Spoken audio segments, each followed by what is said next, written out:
हरे कृष्णा। तो आप सभी भक्तों का स्वागत है, क्योंकि आप सब बड़े भाग्यशाली हैं कि आपने अपना समय निकाला ये जानने के लिए कि वास्तव में जीवन का सत्य क्या है। आज किसी भी व्यक्ति के पास समय है? जो सोता रहता है उसके पास भी समय नहीं। कोई भी व्यक्ति आध्यात्मिक शिक्षा के लिए या सत्य को जानने के लिए आज लोगों के पास टाइम नहीं है, लेकिन आप लोग भाग्यशाली हैं कि आपने सत्य को समझने के लिए समय निकाला और आप सत्य के विषय में जानने के इच्छुक हैं। ये मनुष्य जीवन हम सबको मिला है। कितने समय के लिए? कोई बता सकता है? हम चाहेंगे कि ये जो चर्चा है, क्योंकि इसका नाम है लाइफ जर्नी डिस्कशन, ये जो जीवन की यात्रा है, इस पे चर्चा करने के लिए हम लोग एकत्रित हुए हैं। हम ये जाने कि ये जीवन है क्या, कहां शुरू होता है और कहां खत्म होता है। तो मेरा प्रश्न है कि यह मनुष्य शरीर हमारे पास कब से है? जन्म से। और कब तक है? मृत्यु कब होगी?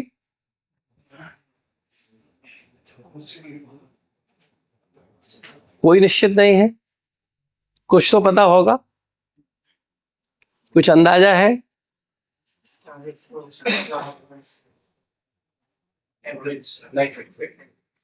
40 वर्ष, 50 वर्ष और जीना है ज्यादा से ज्यादा, है ना? ऐसा मानते हैं कि ऐसा सत्य है? मानते हैं। यानी हमको खुद नहीं पता है कि हमारे जीवन में 2027 आएगा या नहीं आएगा। 2027 तो बड़ी बात है, 2026 का जून आएगा या नहीं आएगा, हमें नहीं पता है। वो अलग बात है कि इस सत्य को हम कभी फोकस नहीं करते, इस पे कभी ध्यान देते ही नहीं। हमको लगता है अरे क्या फर्क पड़ता है, जनवरी आई, फरवरी आई, 25 आई, 23 आई, 21 आई, 16 आई, 17 आगे भी आएगी, और हम इस पर विचार ही नहीं करते हैं कि वास्तविकता में ये मनुष्य शरीर कितना क्षणिक है। और जो भौतिक शिक्षा हम लोग ले रहे हैं, इस शिक्षा का क्या उद्देश्य है? कभी आपने विचार किया? आप लोग जो शिक्षा ले रहे हो, इस शिक्षा का उद्देश्य क्या है? कोई बताएगा आपने?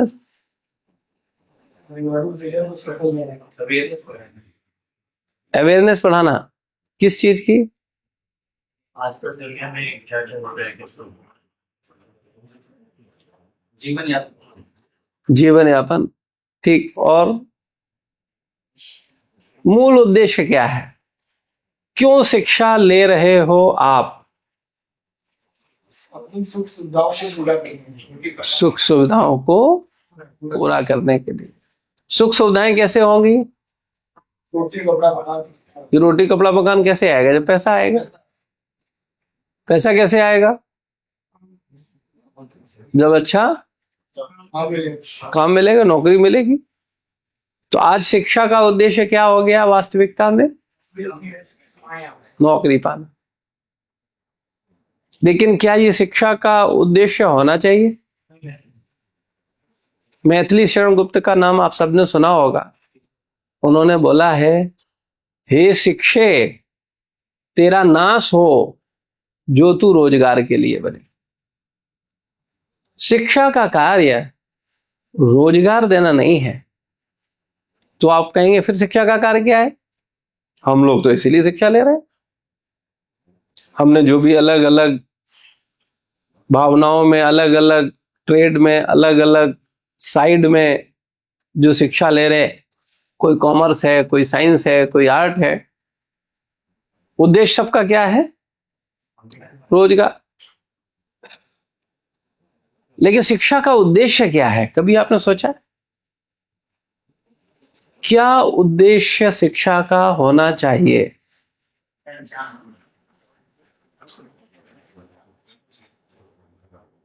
अब अलग अलग उत्तर आएंगे, जैसे आपने कहा एक अच्छा इंसान बनना, या और कोई भी उत्तर है? हाँ, विद्या विनम्रता देती है। लेकिन हमें हमारे धर्मशास्त्र, जो कि सदा से हैं और सदा रहेंगे, वो मार्गदर्शन करते हैं। लेकिन अंग्रेजों ने बड़ी चतुराई से हमारे दिमाग में क्या भर दिया, ये जो हमारे वेद हैं, पुराण हैं, उपनिषद हैं, इनको उन्होंने क्या नाम दे दिया? क्या बोला? मैथोलॉजिकल। मैथोलॉजिकल मतलब मिथ। मिथ मतलब काल्पनिक, सत्य नहीं है।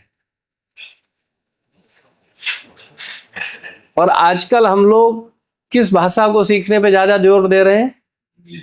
इंग्लिश। और बच्चों को भी क्या पढ़ाना चाहते हैं? इंग्लिश। बोले हिंदी, बोले उससे कोई ज्यादा मतलब नहीं। जो हिंदी पढ़ता है, संस्कृत पढ़ता है, वो तो पोंगा पंडित, दिमाग के अंदर फिट कर दिया गया। वो संस्कृत जो पढ़ रहा है वो तो पोंगा पंडित है। इंग्लिश पढ़ रहा है वो होशियार है, बुद्धिमान है, समझदार है। तो अगर कोई व्यक्ति अपनी संस्कृत तो हम लोग खत्म कर ही चुके हैं, और हिंदी भी लगभग धीरे धीरे खत्म करने के ऊपर बढ़ रही है, लेकिन उत्तर प्रदेश में अभी भी जिंदा है। लेकिन दिल्ली वगैरह में अगर आप जाओ और मेट्रो सिटी में जाओ तो वहां हिंदी लगभग लगभग खत्म है। लोगों को हिंदी के अर्थ पता ही नहीं। तो वो जब पढ़ेंगे तो उन्हें क्या पढ़ने को मिलेगा? ये सब क्या है? मिथ है। अच्छा, और वो अगर खोलते भी हैं और पढ़ते हैं तो उनको लगता है कि साधु 60,000 साल तक तपस्या कर रहे थे, तो उसको लगता है सही कहा है, मिथ ही है। 100 साल कोई जिंदा नहीं रहता, 200 साल तक हमने किसी को जिंदा देखा नहीं, और इसमें क्या लिखा है? 60,000 साल तपस्या की। तो इसका मतलब क्या है? ये मिथ है, कपोल कथा है। और हम लोग भी यही सोचते हैं कि जिस तरीके की बातें हैं, ये तो इनका कोई आधार ही नहीं है। स्वर्ग है, नरक है, और वहां ऐसा है, नरक में ये यातना है, स्वर्ग में ऐसा है, वैकुंठ ऐसे हैं, गोलोक धाम ऐसा है। तो हम लोगों को क्या लगता है? ये सब मिथ है, फालतू की चीज है। हमारे साइंटिस्ट ने तो नहीं बताया हमें कि हाँ इस लोक के बाद कोई और लोक है या कहीं और जीवन है। अंदाजा लगता रहता है, लेकिन कभी तो हमारी साइंस तो नहीं मान रही, हमारी साइंस तो नहीं बोल रही। तो हम लोग क्या सोचते हैं कि ये मिथ है। लेकिन क्या वो मिथ है? क्यों नहीं है? चलो, अब आप मान लो सनातन धर्मी हो, या आप मान लो आपका धर्म शास्त्र है, तो भावुकता बस आप कहोगे नहीं नहीं नहीं, ये मिथ नहीं। कैसे नहीं मिथ है? क्योंकि ये डिस्कशन है, ये जीवन की जो जर्नी है, इसकी चर्चा है। कैसे मिथ नहीं है? हम तो मिथ के लिए आपको कितनी सारी चीजें बताई। 60,000 साल कौन जीता है? स्वर्ग नरक किसने देखा? तो मिथ ही है। आप कह रहे हो नहीं मिथ नहीं है, तो क्यों नहीं है हमें बताओ। कोई तर्क है आपके पास? कुछ प्रमाण ऐसे मिले हैं जिसके कारण क्या हम कह सकते हैं। जैसे ज्वालामुखी मंदिर है, वहां पे तो ज्वाला जल रही है, उसका आज तक कोई पता नहीं कर पाया कि कैसे वो जल रही है। लेकिन भूगोल वाले बताएंगे आपको, अरे इसका कारण ये है। बोहर, श्रोडिंगर और जितने भी हमारे क्वांटम फिजिक्स के साइंटिस्ट थे, वो आके वेदों से, उपनिषद से ज्ञान लेके गए। कब गैलीलियो गैलीली ने बताया था कि 9 ग्रह हैं, कब से हमारे यहाँ इनका पूजन होता है। और कोई भी है? बड़ा सरल है, देखो बड़ा सिंपल। जो हमारे शास्त्र में स्पिरिचुअलिटी है, हम लोग जप पे ध्यान देते हैं। तो न्यूरो साइंस में ब्रेन वेव्स का एक कॉन्सेप्ट है। तो आजकल मेंटल हेल्थ सबसे ज्यादा खराब, तो साइंस स्पिरिचुअलिटी ऑलमोस्ट अभी तक सेम ही है। ठीक है, कुछ उदाहरण लेकर के हम लोग बोलते हैं, लेकिन कितने लोग विश्वास करते हैं? अगर इतना हमारी रिसर्च है तो फिर आप लोगों ने निश्चित रूप से गीता, भागवत और रामायण को बड़ी गहराई से पढ़ा होगा। कितने लोगों ने पढ़ा? हाथ खड़ा करो।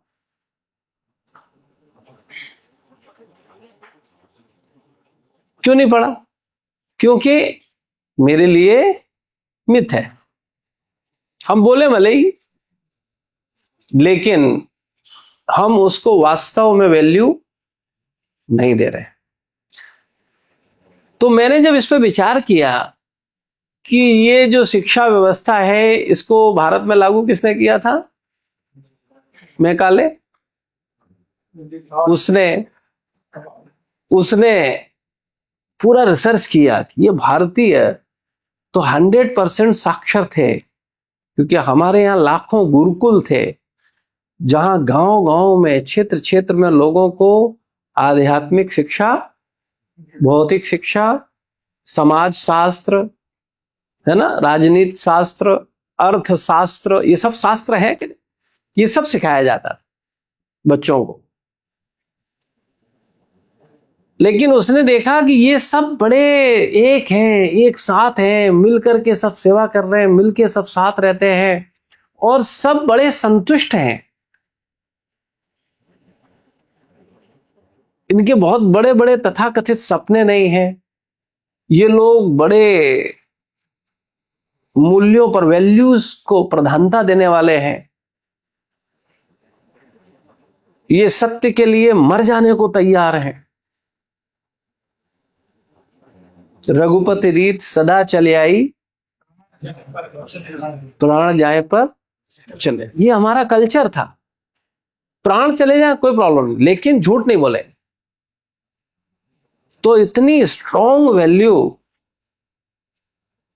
वो देख करके उसको लगा कि इन पर शासन करना आसान नहीं है, क्योंकि ये लोग जो है, ये सब के सब अपने गुरु, अपने धर्म शास्त्र, अपने देवी देवता, अपने भगवान, इनके प्रति इनकी बड़ी गहरी आस्था है। तो उसने योजना बनाई कि किस तरीके से ये पूरी शिक्षा व्यवस्था को ही क्या कर दिया जाए, चेंज कर दिया है। तब इनको हम जो पढ़ाएंगे वो ये पढ़ेंगे, फिर जो हम समझाएंगे वो ये समझेंगे। और इस तरीके से शुरू हुआ ये आपका middle, high school, inter, graduation, post graduation. और इस शिक्षा व्यवस्था को लागू किया गया, और जो व्यक्ति इसको पढ़ता उसको तुरंत नौकरी मिल जाती। जैसी नौकरी मिलती उसको सैलरी मिलती, उसको पैसा मिलता।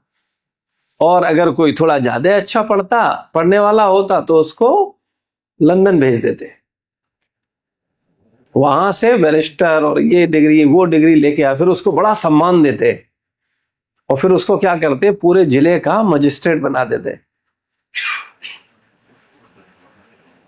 और हम लोगों में ये दौड़ धीरे धीरे शुरू हो गई। हाँ, अरे ये तो देखो कितना बढ़िया इनको नौकरी मिल गई है, बग्घी आती है, बढ़िया सूट बूट है। और उसने, उन लोगों ने हमारे दिमाग में ये डाला कि तुम लोग जो कर रहे हो ये सब पिछड़े हो, पोंगा पंडित हो, सब मूर्ख हो। हम जो कर रहे हैं ये असली चीज है।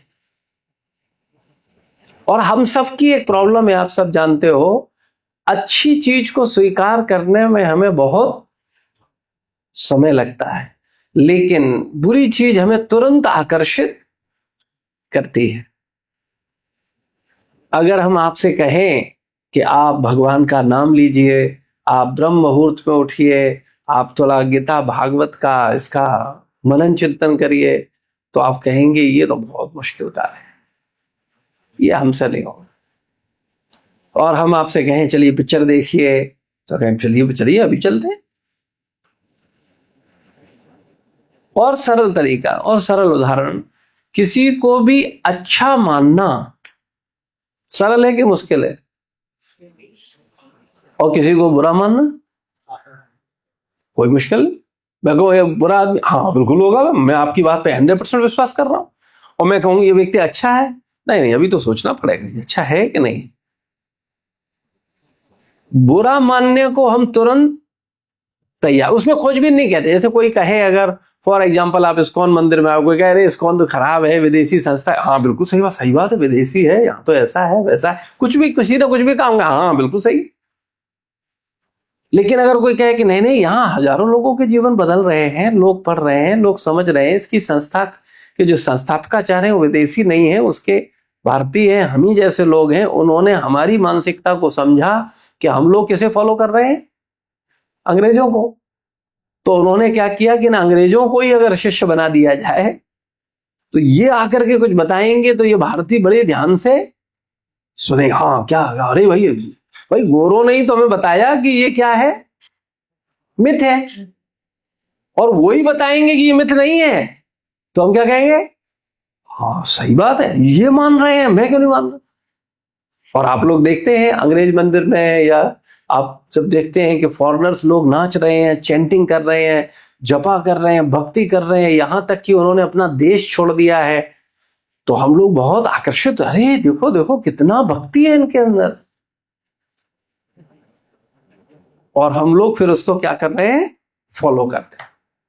तो इस भावना से जो आचार्य होते हैं, जो गुरु होते हैं, जो माता पिता होते हैं, वो बड़े समझदार होते हैं। उनको लगता है कैसे हम अपने बच्चों को एक सही ट्रैक पे लाएं, कैसे, ऐसे गुरु को लगता है ये समाज को कैसे सही ट्रैक पे लाया जाए, कैसे इनको गीता पढ़ाएं, कैसे इनको अपने धर्म का ज्ञान दें। तो इस भावना से किया। तो कहने का मतलब है गलत स्वीकार करना बहुत आसान है। और अगर आप इंटरनेट पे इस्कॉन के बारे में खोजेंगे तो आपको ढेरों तारीफें मिलेंगी और ढेरों बुराइयां मिलेंगी, लेकिन हम किसे तुरंत स्वीकार कर लेंगे, हाँ बिल्कुल सही, ये जरूर होगा, अच्छा बोले पता नहीं है। तो ये हम सबका क्या है, स्वभाव है। बुरी चीज को हम क्या करते हैं, तुरंत स्वीकार करते हैं, और अच्छी चीज को नहीं। भौतिक शिक्षा को आपने तुरंत स्वीकार किया, लेकिन आध्यात्मिक शिक्षा को स्वीकार किया बिल्कुल नहीं, क्योंकि आपकी नजर में क्या है, वो मिथ है। लेकिन क्या वो मिथ है, तो मैं इसको आपको बताता हूं। तो मैंने जब विचार किया तो मुझे लगा कि जो तुम लोग पढ़ रहे हो वो मिथ है। तो आप कहेंगे ऐसे कैसे कह रही है आपने मिथ है, हम तो पढ़ रहे हैं, हम उससे लाभ ले रहे हैं, हम उसको इस्तेमाल कर रहे हैं, मिथ कैसे हो सकता है। तो मिथ का मतलब क्या होता है, जो पहले ना हो और बाद में न रहे, वही तो मिथ है। तो आप बताओ, आपका जो सिलेबस है, जो आपके दादा का सिलेबस था, वही आपका सिलेबस है, तो क्या बदला कि नहीं बदला, बदल गया। पहले जो मेडिसिन लेते थे, पहले जो ऑपरेशन होते थे, वही ऑपरेशन हो रहे हैं। 50 साल पहले जैसे ऑपरेशन हो, जो डॉक्टर दवाई लिखते थे, वही आज लिख रहे हैं। बदल गया सब, आज रोबोटिक होने लगा है, सारी मेडिसिन चेंज हो गई हैं, बल्कि पुरानी कई मेडिसिन बैन कर दी गई हैं। ये किडनी को क्या कर रही हैं, खराब कर रही हैं। तो फिर पहले क्यों खिला रहे थे,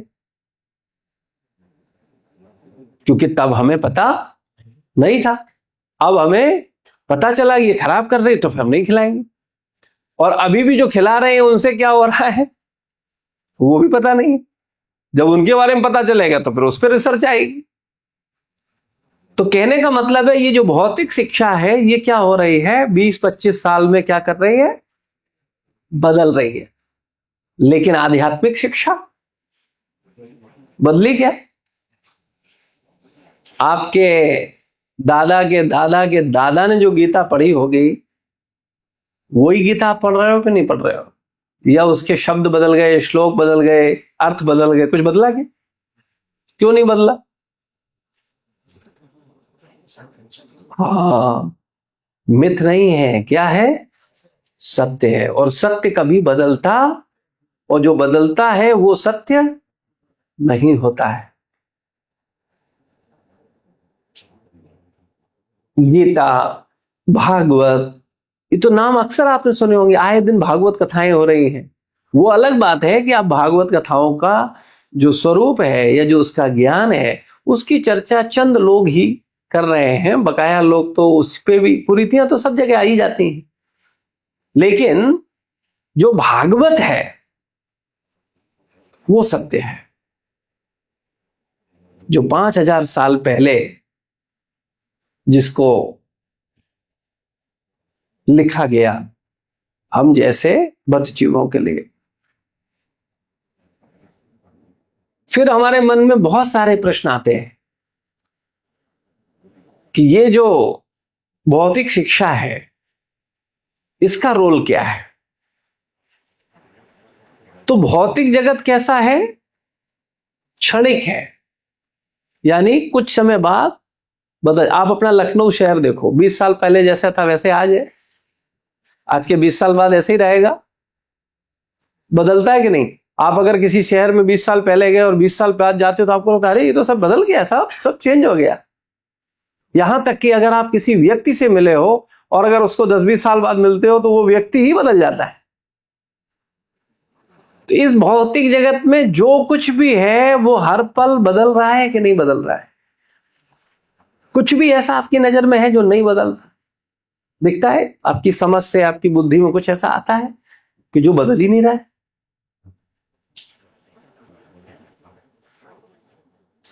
कुछ है?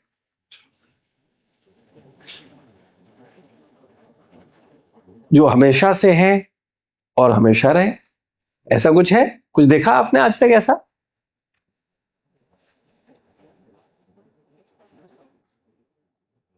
तो आप में से बहुत लोग हैं ऐसा कुछ होता ही नहीं है कि जो हमेशा से हो और हमेशा रहे। हमने तो देखा नहीं। लेकिन है या नहीं है? कुछ ऐसा है या कुछ ऐसा हो सकता है जो हमेशा से हो और हमेशा रहे?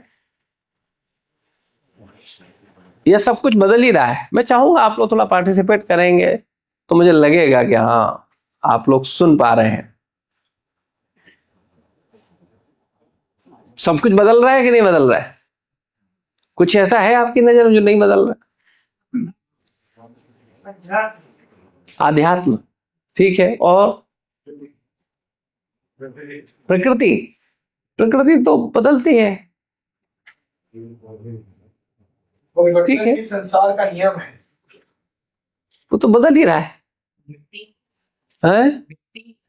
मिट्टी भी बदलती है। ये मिट्टी जो पृथ्वी आप देख रहे हो, ये पृथ्वी को वैज्ञानिक कब बताते हैं कब प्रकट हुई है?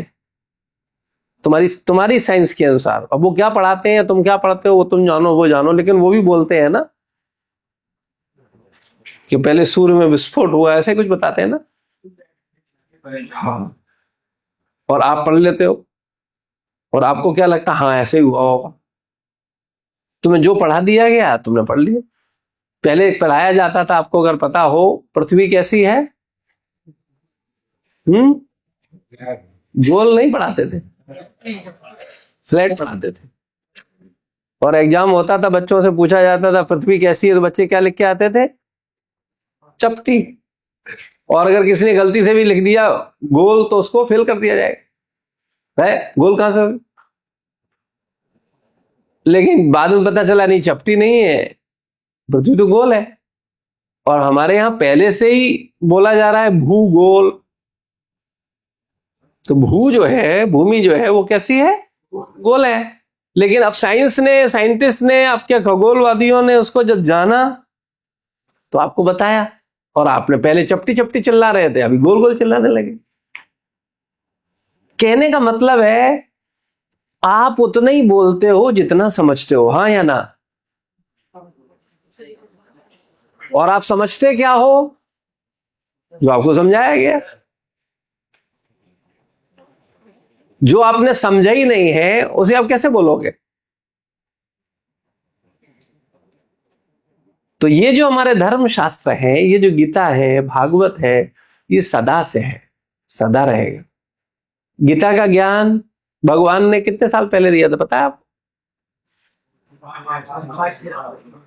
5000 वर्ष पहले। आजकल तो चैट जीपीटी का जमाना है, अब डालो फटाफट आता है।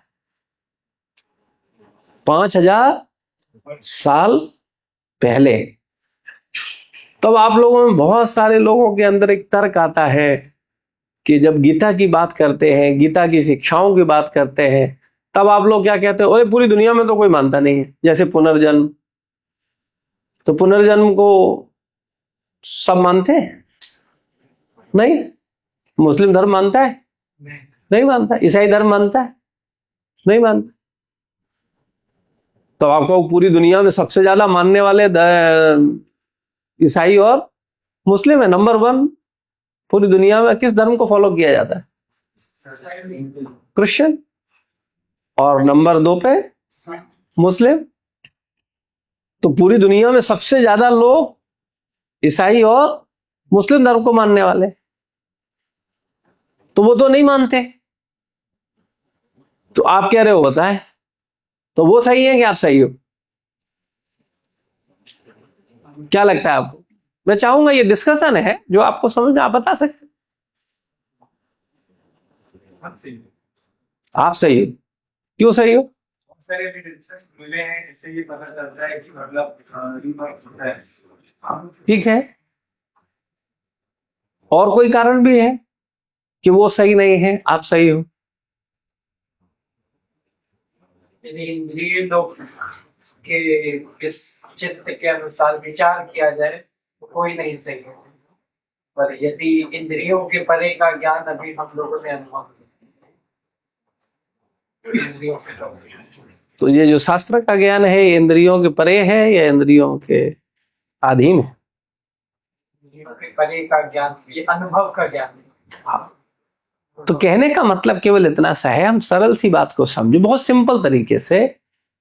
मैं बड़ा बेसिक आपको समझाना चाहता हूं, जिससे आपका बेसिक कॉन्सेप्ट क्लियर हो। पूरी दुनिया में ईसाई कब आए? 2000 साल पहले। और किससे प्रभावित होकर ईसाई बने? बाइबल की शिक्षा से। जीसस ने बाइबल का ज्ञान दिया, और उस बाइबल और जीसस से प्रभावित होकर के लोगों ने क्या किया? ईसाई धर्म को या बाइबल को स्वीकार किया। हाँ या ना? ठीक है। ठीक। कब की बात है? 2000 साल पहले। मुस्लिम लोग कब बने? 1400 साल पहले। क्योंकि जो कुरान है वो किसने दी? प्रॉफिट मोहम्मद ने। और प्रॉफिट मोहम्मद को मानने वाले, कुरान को मानने वाले क्या हो गए? मुस्लिम हो गए। अच्छा, प्रॉफिट मोहम्मद ने ये बोला कि मैं भगवान हूं? नहीं। जीसस ने बोला मैं भगवान हूं? नहीं। ठीक है। ये सिख कब आए? सरदार कब आए? 500-600 पहले। और ये कहां से आए? गुरु ग्रंथ साहब को जिन्होंने समझा, अर्जुन देव, गुरु नानक देव जी को जिन्होंने आदर्श माना, वो गुरु ग्रंथ साहब को माना, और ये क्या हो गए? सरदार हो गए। लेकिन कितने साल पहले? 500 साल पहले। लेकिन मेरा आपसे प्रश्न है, ये बुद्ध कब आए? लगभग 2500 साल पहले। जैन कब आए? ये जो भी है, ये सब कोई ना कोई इनके क्या है? फाउंडर है, इनको स्थापित करने वाले हैं। ठीक है ना? लेकिन मेरा एक सरल प्रश्न, जब कुरान नहीं थी, बाइबल नहीं थी, गुरु ग्रंथ साहब नहीं था, बुद्ध नहीं थे, जैन नहीं थे, पारसी नहीं थे, तो क्या भगवान नहीं थे, धर्म नहीं था, कि इंसान नहीं थे? थे या नहीं थे? भगवान थे, इंसान थे, धार्मिक शिक्षा थी, वो क्या थी?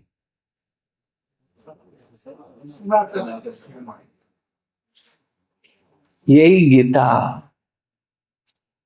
ये वेद, ये रामायण, ये पुराण।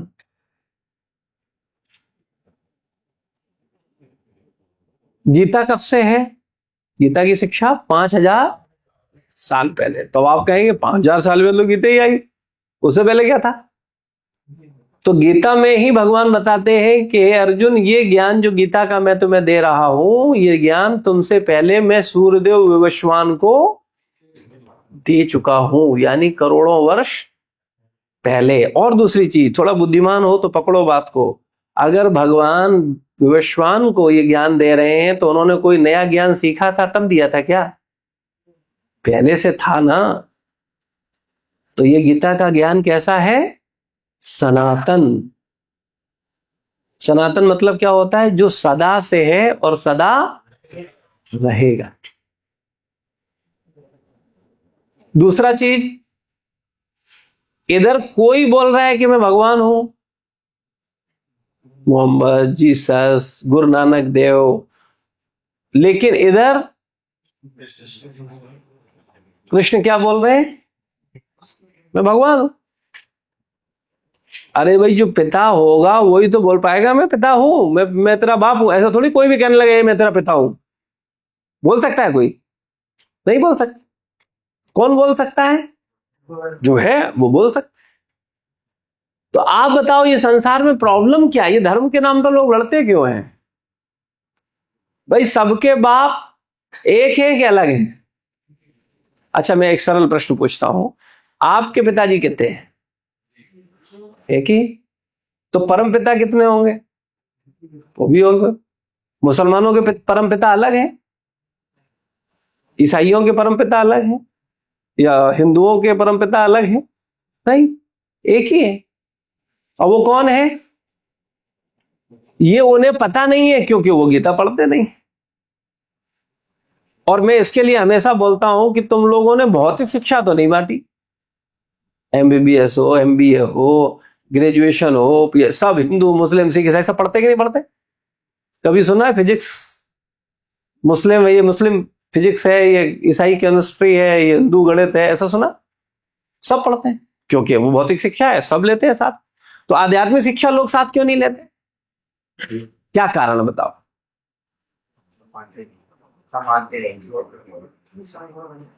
क्यों नहीं मानते? क्या हम लोग गलत बात कर रहे हैं? हम लोग झूठ बोल रहे हैं? किस बात की?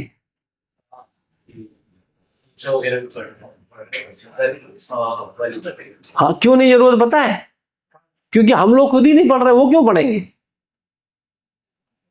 भाई, आप हम बात कर रहे हैं कि मुस्लिमों को, ईसाइयों को, कृष्ण अपने पंजाब सरदारों को, या बुद्ध वालों को, ईसा जैन वालों को, सबको गीता को पढ़ना चाहिए। क्यों?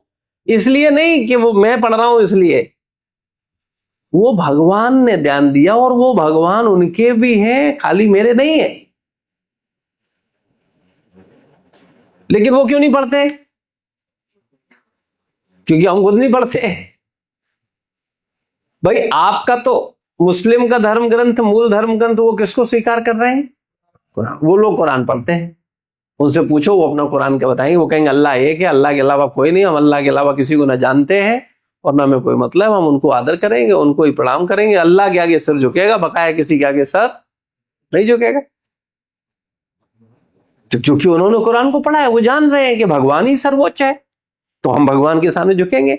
लेकिन अब उनको लगता क्या है कि बोले, तो ये भगवान जो कृष्ण है, राम है, ये भगवान नहीं है, ये तो जन्म लिए है, और अल्लाह का जन्म होता नहीं।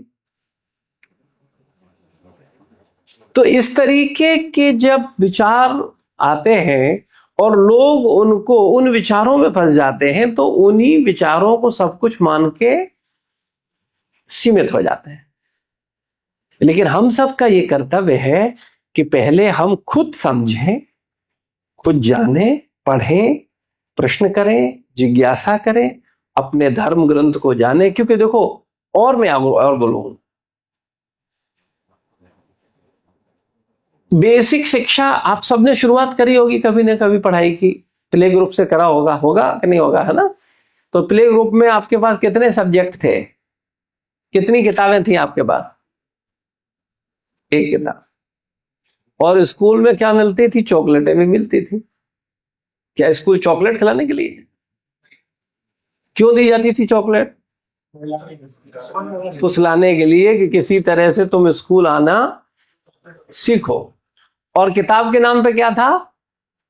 एक, कि भैया थोड़ा ये पन्ने पलटना सीखे, उसमें चित्र भी बड़े बड़े बना दिए, ज्यादा कुछ सिलेबस भी नहीं है, थोड़ा पढ़े, किसी तरह से इन्वॉल्व हो जाए, है ना। अब अगर कोई प्ले ग्रुप में जाता है और वो कहे प्ले ग्रुप पढ़ते पढ़ते कि प्ले ग्रुप ही सब कुछ है, तो ये बुद्धिमत्ता है। ऐसे ही हम लोग संकीर्ण मानसिकता के कारण कई बार हम सब बोलते हैं, बोले नहीं ये कुरान ही सब कुछ है, या ये बाइबल ही सब कुछ है, या ये गुरु ग्रंथ साहब ही सब कुछ है। तो वास्तविकता में उसमें जितनी जरूरत उन संतों ने, उन भगवान के सेवकों ने समझा, उतना ज्ञान उन्होंने दिया। लेकिन पूर्ण ज्ञान नहीं। इतना जितना मान सकते हो इतना मानो, तुम इतना पालन करो, कम से कम इतना करो, ठीक है। लेकिन अगर आप सनातन की बात करो, शाश्वत की बात करो, तो फिर क्या क्या धर्म ग्रंथ हैं आपके, बताओ जरा। 4 वेद, 18 पुराण, 108 प्रमुख उपनिषद। वैसे तो 1100 से अधिक उपनिषद हैं, लेकिन 108 उपनिषद, वेदांत सूत्र, संहिताएं, कितना कुछ है। ये किस लिए है?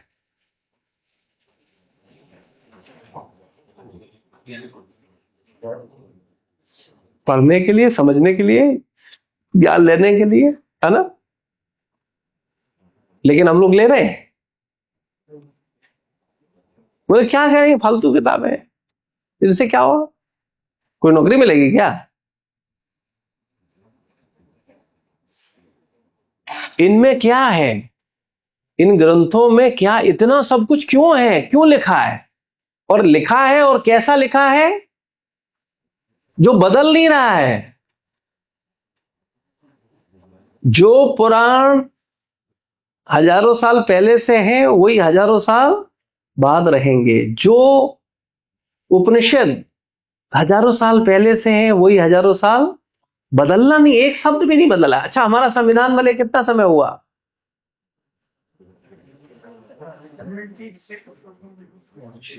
और कितने बदलाव हो गए?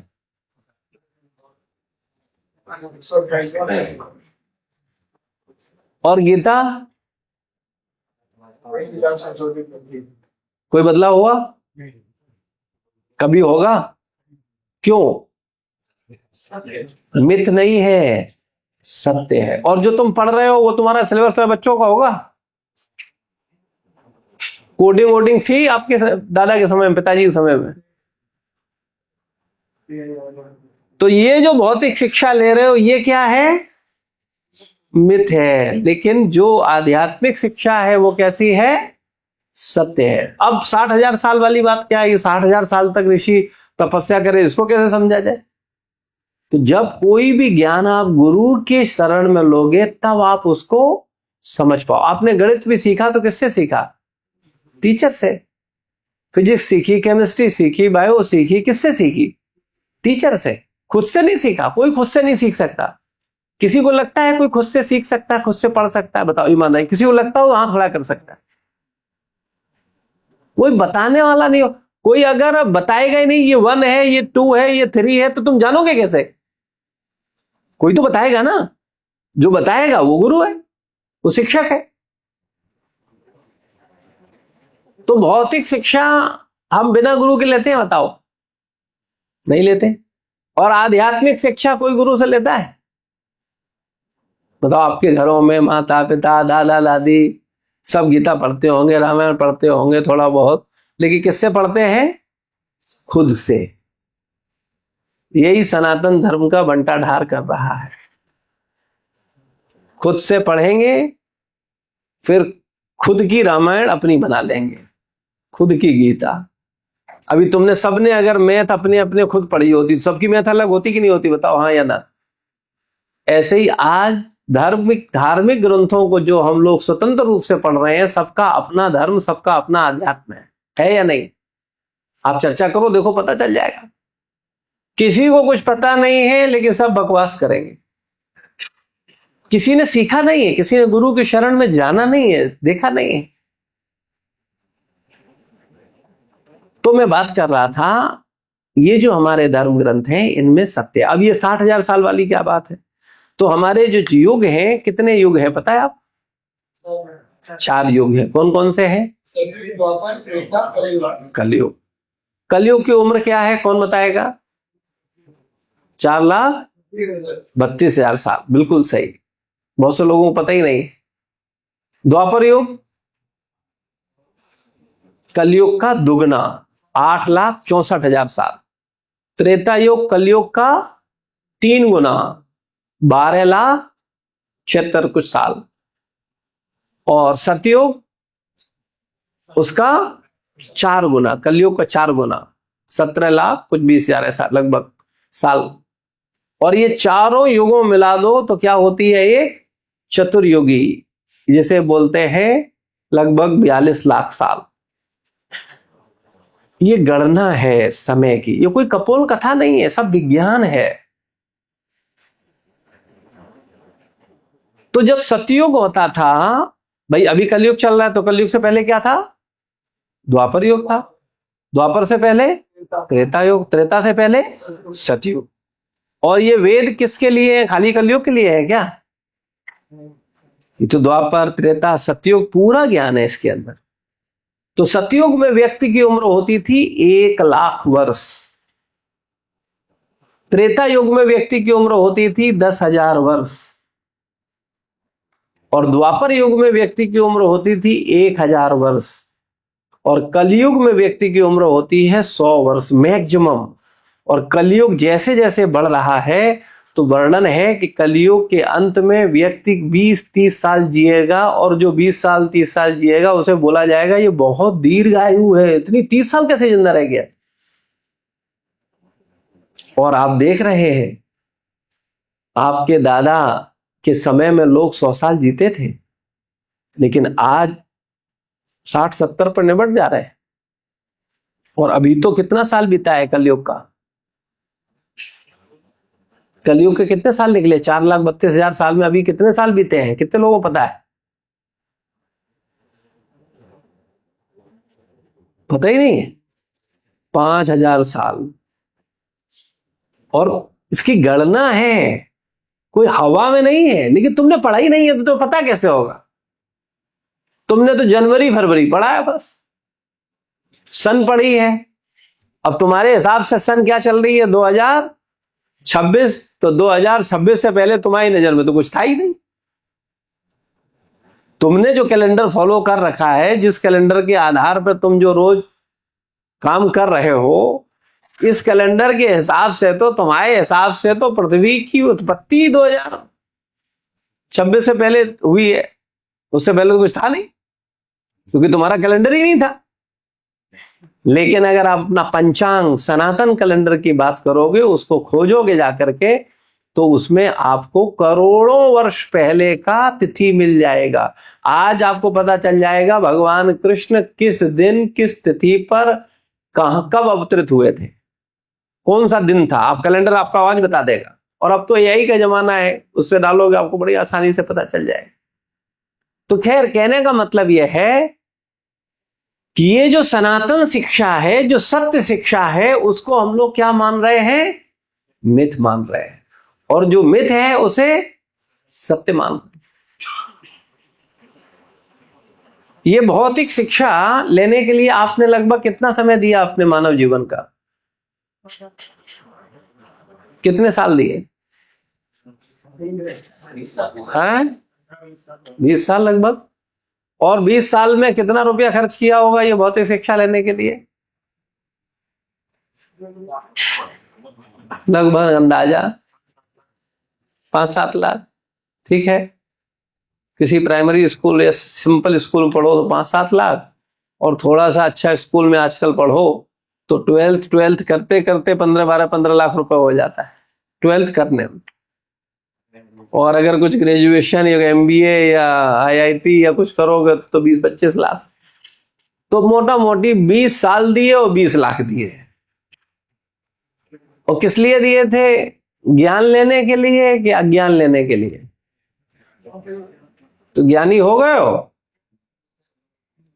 20 लाख खर्च कर दिए, 20 साल दे दिए। किस लिए दिए थे? ज्ञान के लिए?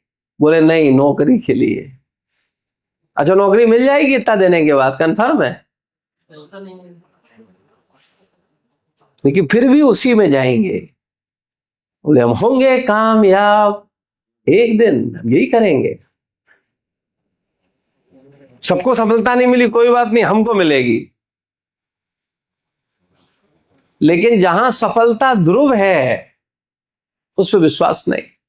चलो हम सरल सा प्रश्न पूछते हैं आपको। अब चूंकि आपने 20 लाख दिए हैं, 20 साल दिए हैं, तो मुझे केवल इतना उत्तर दे दो कि तुम कौन हो। अपना परिचय दे दो।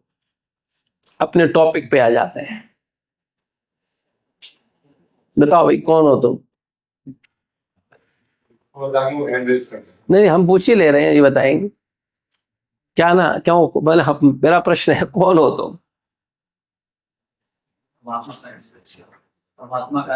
परमात्मा का अंश, इसके अलावा कुछ नहीं। जीवन में तो चलो, ये तो भाई परमात्मा का अंश है। चलो आप बताओ भाई, चश्मा लगाए प्रभु जी। हाँ, आप कौन है? कौन है?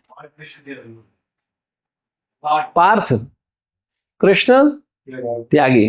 ठीक है, ये पार्थ कृष्ण त्यागी कौन है? ये पार्थ कृष्ण त्यागी क्या है? नाम। किसका नाम है?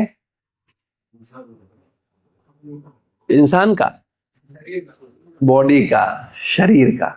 ठीक है, तो ये नाम किसका है? शरीर का। ठीक है, तो ये नाम हमेशा से है तुम्हारा? इस जन्म में। इस जन्म में हमेशा से है?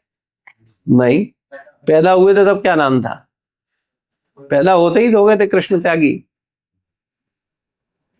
जब पैदा हुए तो कोई नाम था? गुमनाम थे, कोई नाम नहीं था। तो नाम तुम्हारी सही पहचान है? क्या ये नाम जो पहचान है ये सही है? तब ये तो पहचान ठीक नहीं हुई। तब और बताओ, कौन बताएगा अपना? कौन हो आप? कैसे आत्मा हो? हमें तो शरीर दिख रहा है। ये शरीर भौतिक है। ये शरीर भौतिक है और आप? मैं आत्मा हूँ और ये शरीर जो जीवन मिला है, वस्त्र पहनावा शरीर है और मैं आत्मा। ठीक है, ये जो कह रहे हैं कितने लोग सहमत हैं?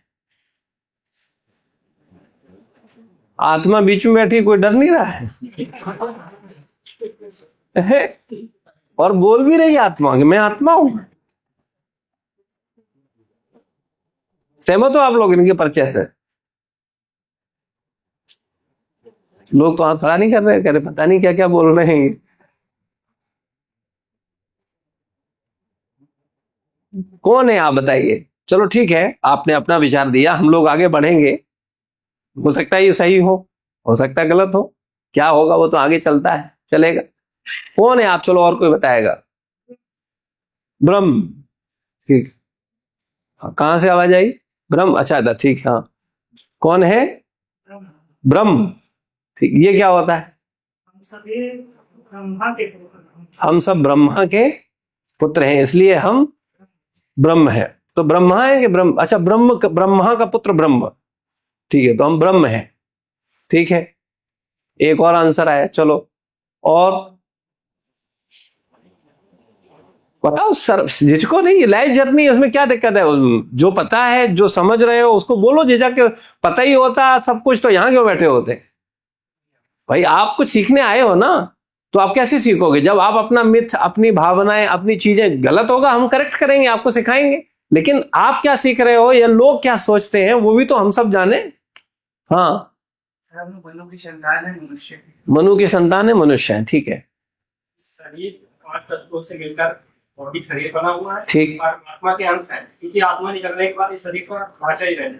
ठीक है, चलो। और हाँ, हम आत्मा है, ठीक है। और कोई तुरिया, है? तुरिया, तुरिया हो, एक तुरिया है, ठीक। और कोई बात? तो तुम क्या हो? हैं? पता ही नहीं हम कौन है, ठीक है। और चलो चलते आपके पीछे। हाँ भाई, कौन हो भाई आप? आत्मा है, चलो ठीक है। हाँ भाई, प्रभु चश्मा वाले प्रभु जी क्या सोचते हैं? हम मनुष्य हैं, ठीक है। आप? जैसे आपने बताया कि ये भौतिक संसार क्षणिक है, तो क्षणिक के लिए हमको ही शरीर मिला है, बाकी आत्मा अलग अलग शरीरों में वास करती रहेगी जब उसका क्षणिक वो खत्म हो जाएगी। तो आप क्या है?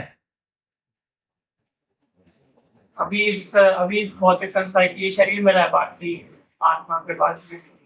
बाद में आत्मा है, अभी शरीर है। देखो कितने उत्तर मिल रहे हैं। कोई कह रहा तुरिया है, कोई कह रहा ब्रह्मा से ब्रह्म है, कोई कह रहा है आत्मा है, कोई कह रहा नाम है, कोई कह रहा हम जाति है, कोई कह रहा है हम लिंग है, हम लड़का है, हम पुरुष हैं, कोई कहेगा हम भारतीय हैं, है ना? कितने सारे उत्तर आ रहे हैं।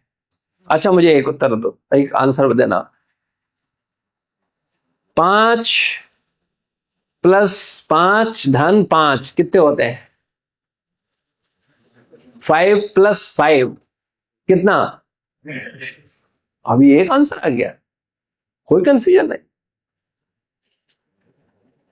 कोई कंफ्यूजन बताओ। किसी ने 11 बोला, 9 बोला, 6 बोला, सबने क्या बोला? सब सहमत हो? क्यों सब सहमत हो गए? तो ये जो 10 है, एक आंसर आया, इसका मतलब ये सही है या गलत है?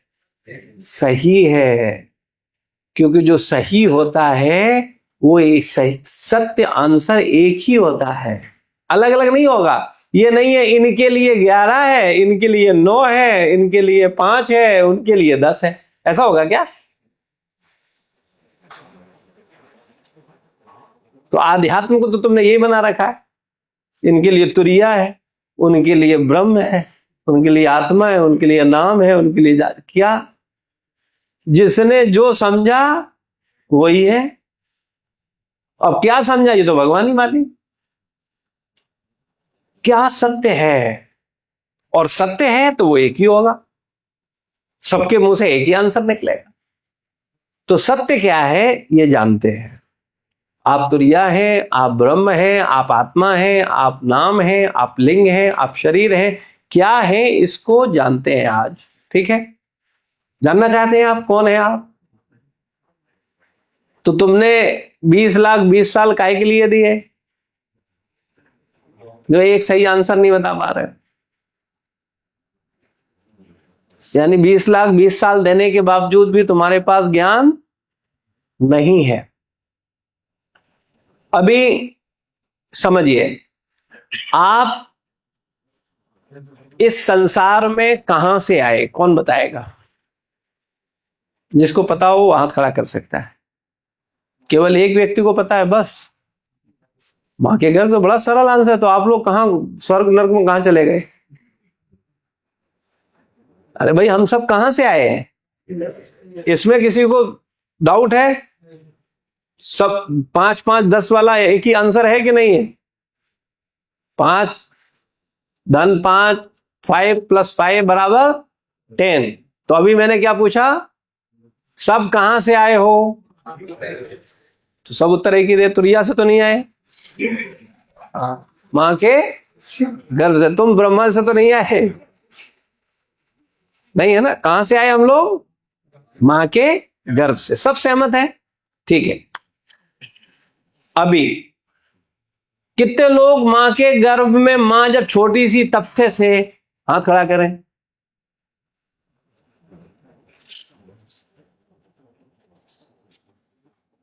तो मां के गर्भ में आप हमेशा से थे?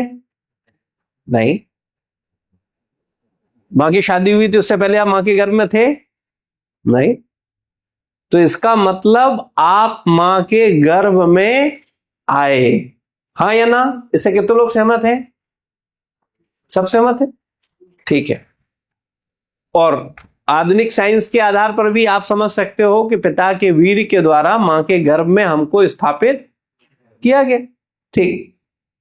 तो इसका मतलब मां के गर्भ से आप आए हो, लेकिन मां के गर्भ में आप हमेशा से नहीं थे। इसका मतलब मां के गर्भ से पहले भी आप थे कि नहीं थे? कितने लोग कहते नहीं थे? हाथ खड़ा करें। मां के गर्भ पहले नहीं थे, तो नहीं थे तो मां के गर्भ में कहां से आ गए? अगर आप थे ही नहीं तो मां के गर्भ में कहां से आ गए? आपका अस्तित्व था तभी तो आप मां के गर्भ में आए। अगर आप थे ही नहीं तो फिर कहां से आ गए? क्या मां के गर्भ में पैदा हुए हो आप?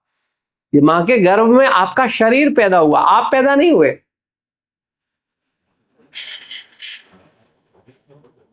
और मां के गर्भ से हम पहले थे या नहीं थे? हाँ या ना? थे ना, तभी तो आए ना। तो हम मां के गर्भ से पहले भी थे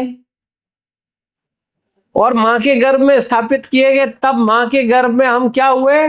मटर का दाना हुए। ना स्त्री थे ना पुरुष थे।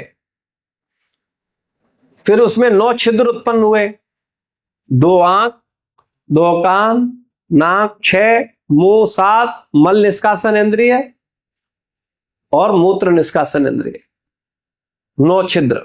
ये 9 छेद उत्पन्न हुए, 9 द्वार। और इनसे फिर हमारा स्त्री या पुरुष का 3 महीने में बाद में आपको पता चलता है कि अब आप ये स्त्री हो गई और ये पुरुष हो गया। तो जो आपकी पुरुष पहचान है, ये सही पहचान है? क्या आप पुरुष हो?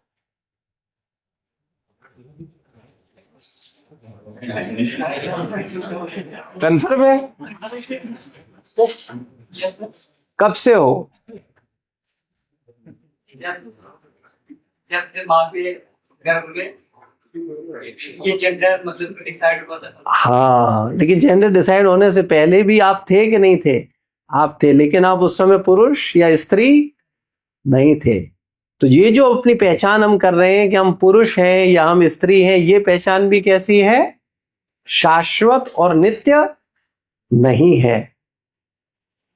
तो अगर थोड़ा सा भी बुद्धि रखोगे, समझोगे, तो आप समझ पाओगे कि न तो हम शरीर हैं, क्योंकि ये कुछ समय पहले मिला, और इस शरीर में भी ये तो स्त्री का शरीर है या पुरुष शरीर, तो ये स्त्री शरीर और पुरुष का शरीर भी हमें मां के गर्भ में मिला। हम ही को नहीं पता था कि अभी हम स्त्री बनेंगे या पुरुष बनेंगे। व्यवस्था के अनुसार हमको वैसा बनाया गया। बात समझ में आ रही है? इसको और दूसरे तरीके से समझते हैं। जैसे कई बार बात आती है पुनर्जन्म की, कि पुनर्जन्म है या नहीं है। तो पहले तो मेरा प्रश्न है केवल उन लोगों से जिनको 110% विश्वास है कि नहीं पुनर्जन्म निश्चित है, वो केवल हाथ खड़ा करें। जिनको लगता है पता नहीं होता है कि नहीं होता है, हो भी सकता है नहीं होता है, सुना है अब गलत है सही है, हमको क्या पता। तो जिनको कन्फर्म है, जिनको बिल्कुल डाउट नाम की चीज है ही नहीं, वो हाथ खड़ा करें कि हाँ भाई हमको पता है पक्का पुनर्जन्म होता है। हाथ खड़ा करें। कोई है? ठीक, 2-3 लोग बस। कैसे कह सकते हो अगर पुनर्जन्म होता है? बताओ। प्रारब्ध जो होता है वो पुनर्जन्म से ही। बिल्कुल, बहुत सही, बिल्कुल सही तर्क। आप बताओ कैसे कह सकते हो? मेरा जन्म कहीं भी हो सकता था, किसी परिवार में हुआ, पिछले कुछ कर्मों की वजह से उस परिवार में हुआ। मैं गरीब भी हो सकता था या बहुत अमीर भी हो सकता था, मिडिल क्लास में हुआ तो कुछ वजह होगी इसलिए। हाँ, तो वही बात जो प्रारब्ध वाली बात है, ठीक है। तो देखो इसको समझ लेते हैं, एक एक बात को थोड़ा स्टेप बाय स्टेप समझेंगे तो समझ में आए, क्योंकि कुछ भी बोल देते हैं लोग उसको नहीं। आप सब बुद्धिमान हो, आप समझ सकते हो, लेकिन कोई समझाने वाला चाहिए। जैसे 5 + 5 10 होते हैं, ये किसी ने समझाया कि पेट से सीख गए थे? समझाया ना? और समझाया तो समझे कि नहीं समझे? और सब एक ही समझे कि अलग अलग समझे? एक ही समझे, क्योंकि सत्य है। और आपको तार्किक रूप से आपको समझ आता है कि नहीं, कोई ऐसा नहीं है कि हमें किसी ने गलत समझा दिया कि 5 5 10 होते हैं और हम कहने लगे नहीं, वो तार्किक है, 10 है। तो ऐसे ही मैं तुम्हें तार्किक रूप से तुम्हारी बुद्धि से बता रहा हूं, जिससे तुम समझ पाओ कि वास्तविकता में तुम शरीर नहीं हो। ये जो शरीर से तुम अपनी पहचान कर रहे हो, ये तुम्हारी वास्तविक पहचान नहीं है। फिर मैं कौन हूं? प्रश्न उठता है कि अगर मैं स्त्री नहीं हूं, अगर मैं पुरुष नहीं हूं, अगर मैं भारतीय नहीं हूं, अगर मैं अमेरिकी नहीं हूं, चीनी नहीं हूं, गोरा नहीं हूं, काला नहीं हूं, धनी नहीं हूं, निर्धन नहीं हूं, तो मैं हूं कौन? तो इसका उत्तर आपको अभी मिलेगा। इसको ऐसे समझते हैं, 2 शब्द हैं, एक मैं और एक मेरा। सुना है आप सबने? मैं से मेरा आता है या मेरा से मैं आता है? कितने लोग बोलते हैं मैं से मेरा आता है? हाथ खड़ा करें। ठीक है। और कितने लोग बोलते हैं मेरा से मैं आता है? वो हाथ खड़ा करें। 1 2। मेरा से मैं आता है। कैसे मेरा से मैं आता है, समझाओ। किसी चीज को मेरा कहें तो मैं आता है, यानी थर्ड। मेरा कहें तो मैं आता है। नहीं, मेरा प्रश्न यह है, मैं से मेरा आता है या मेरा से मैं आता है? मैं है तो मेरा है।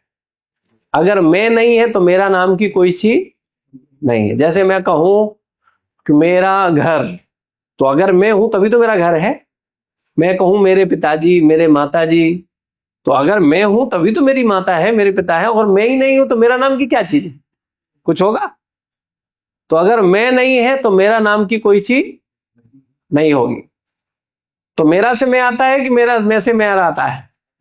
मैं से मेरा आता है। अभी समझिए, ये दोनों अलग अलग हैं, एक ही हैं? अरे अलग अलग भाई। घर, मेरा घर तो घर अलग हो गया, मैं अलग हो गया। मेरी माँ माँ अलग हो गई, मैं अलग हो गया। मेरे पिता पिता अलग हो गए, मैं अलग हो गया। तो मैं अलग है और मेरा अलग है। बिल्कुल सही।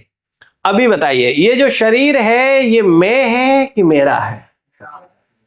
कितने लोग बोलते हैं मेरा? हाथ खड़ा करें। और कितने लोग बोलते हैं मैं? वो हाथ खड़ा करें। 1 और। शरीर तो मैं ही है। हम लोग डेली बोलते हैं मैं। भाई मैं है तभी तो मेरा हुआ ना। तो शरीर मैं है कि मेरा है? बताओ, तुम बताओ भाई। मेरा है तो मैं कौन है?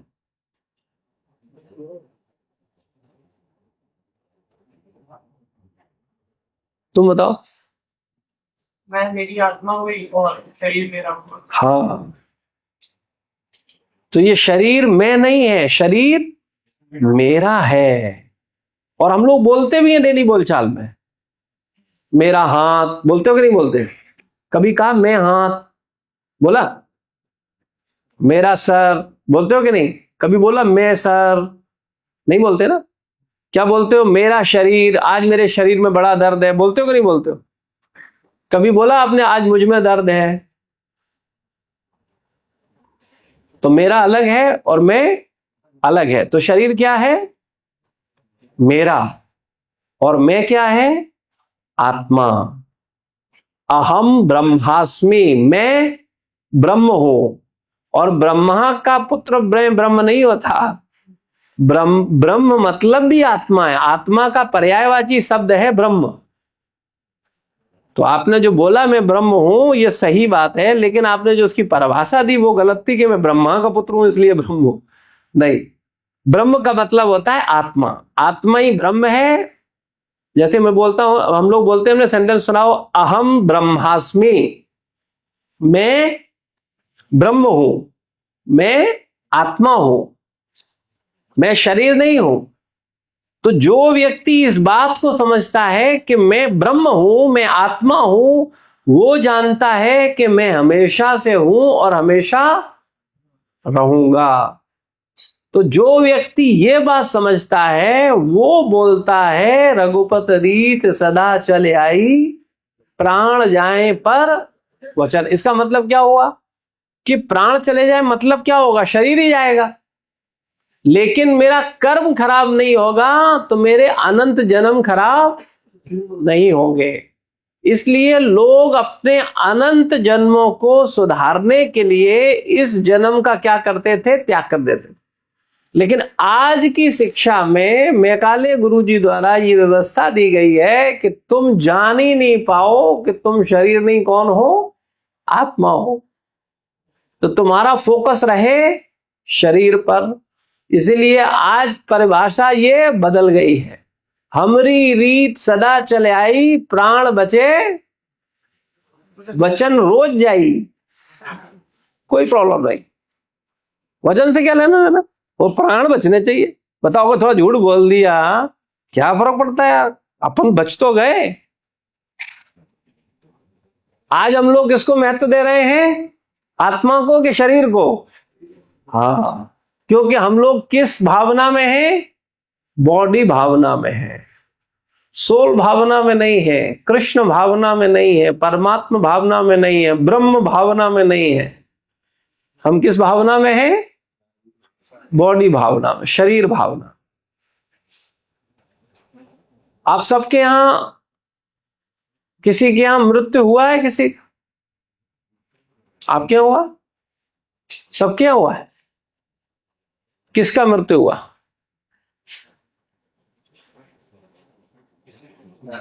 दादाजी का।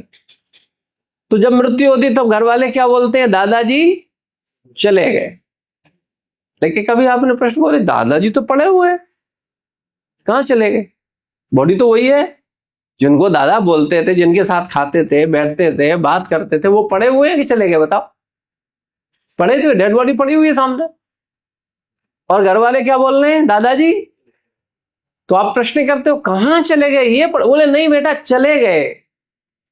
कौन चला गया? दादाजी ये पड़े हुए। बोले ये नहीं, वो दादा थे जो चले गए। तो जब तक शरीर में थे तब तक दादा किसे माना, और जैसे ही चले गए वैसे ही बोले दादा वो थे।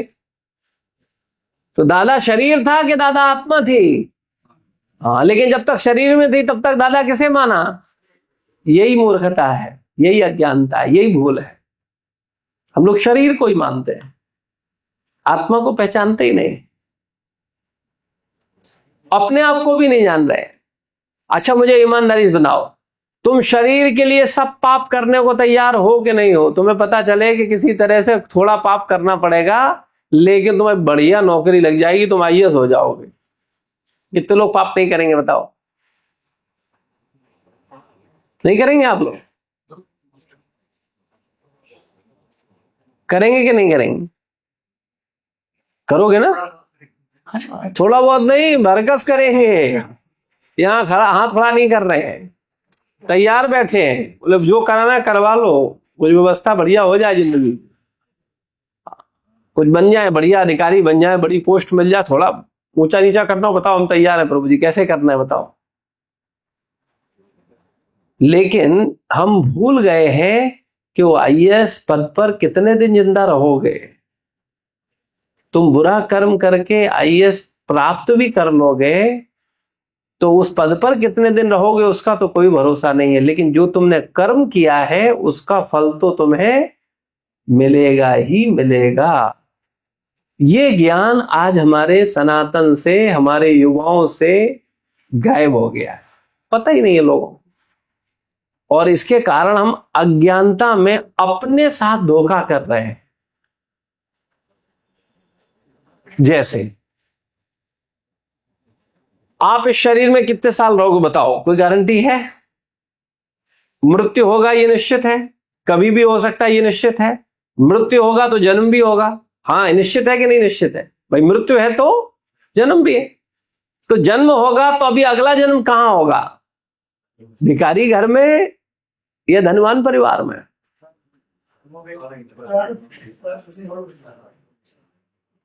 मंद बुद्धि से आओगे या शार्प बुद्धि से आओगे, कौन डिसाइड करेगा?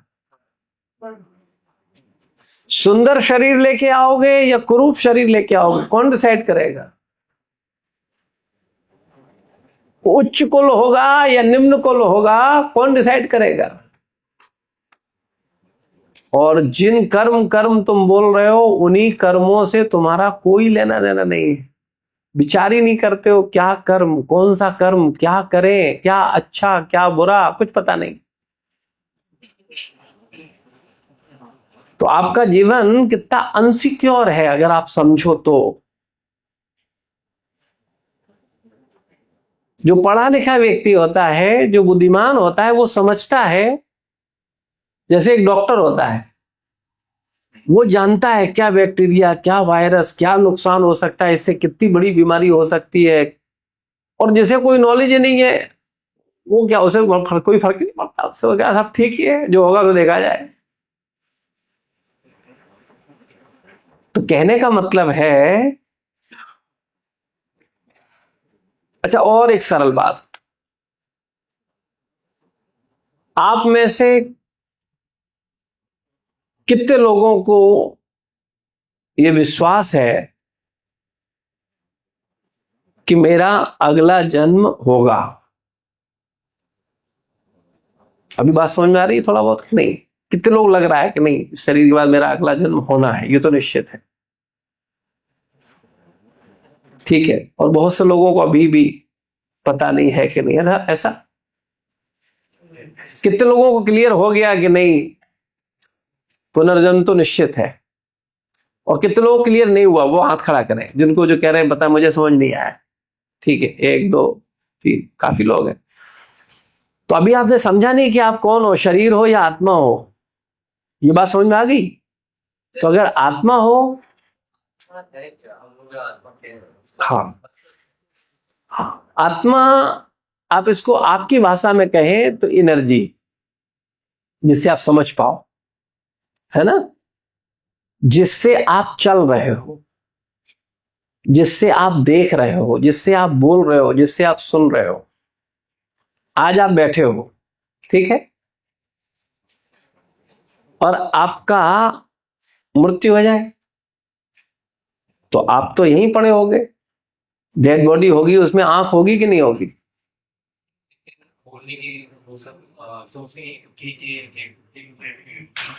आंख होगी कि नहीं होगी? मैं जितना पूछ रहा हूं उसको बताओ। डेड बॉडी में आंख होगी कि नहीं होगी? कान होगा कि नहीं होगा? मुंह होगा कि नहीं होगा? देख पाओगे, बोल पाओगे, सुन पाओगे? क्यों?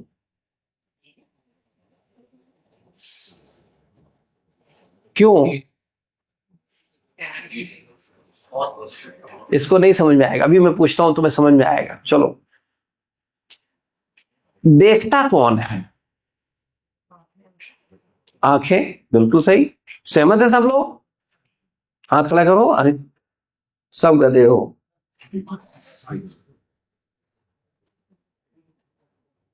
आंख देखती है, मैं देखता है। आपने कभी बोला आंख देख रही थी, तुम चोरी कर रहे थे? आंख ने देखा तुमने चोरी की है, ऐसा बोलते हो? क्या बोलते हो? मैंने देखा तुम चोरी कर रहे। यानी देखने वाला कौन है? मैं। माध्यम क्या है? आंख। सुनने वाला कौन है? फिर कान कहां से आई आवाज?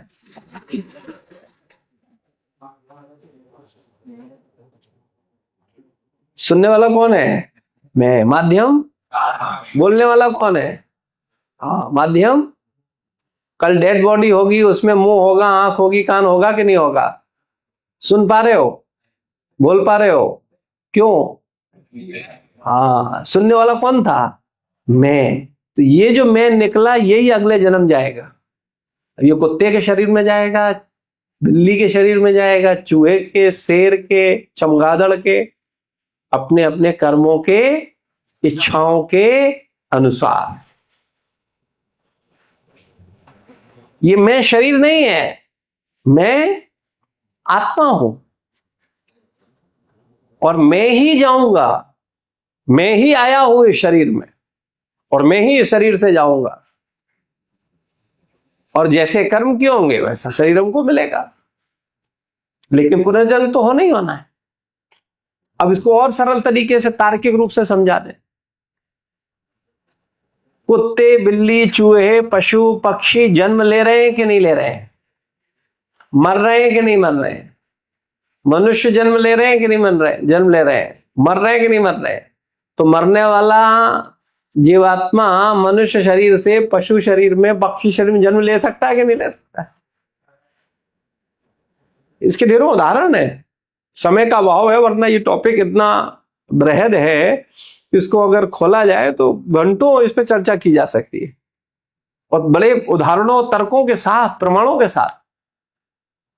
तो कहने का मतलब है, मैं शरीर नहीं हूं, मैं आत्मा हूं। देखने वाला मैं हूं, सुनने वाला मैं हूं, ये मानव शरीर धारण करने वाला मैं हूं, तो इस शरीर को छोड़ने वाला मैं होऊंगा।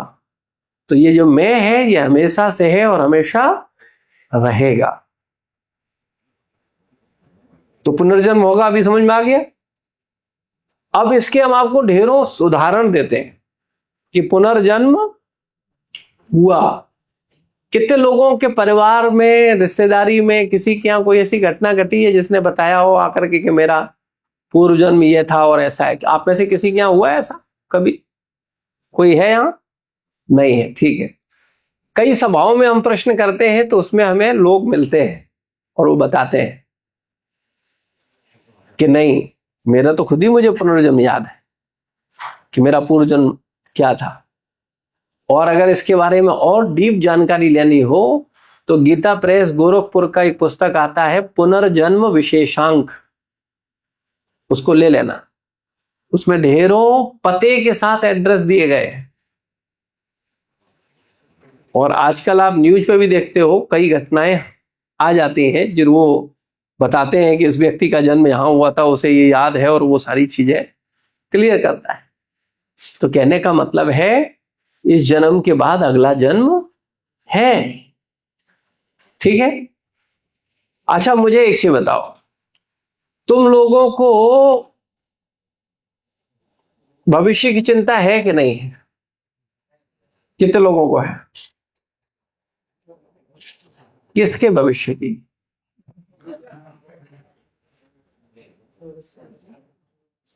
अपने भविष्य की। अपना मतलब मेरा शरीर कि मैं किसका? अब दो भविष्य हो गए। अभी क्लास से पहले एक ही भविष्य था, अभी आपके कितने भविष्य हैं? कौन कौन से? मैं और मेरा। तो आपको किसके भविष्य की चिंता है? शरीर के भविष्य की, ठीक है। अच्छा, शरीर का भविष्य क्या है?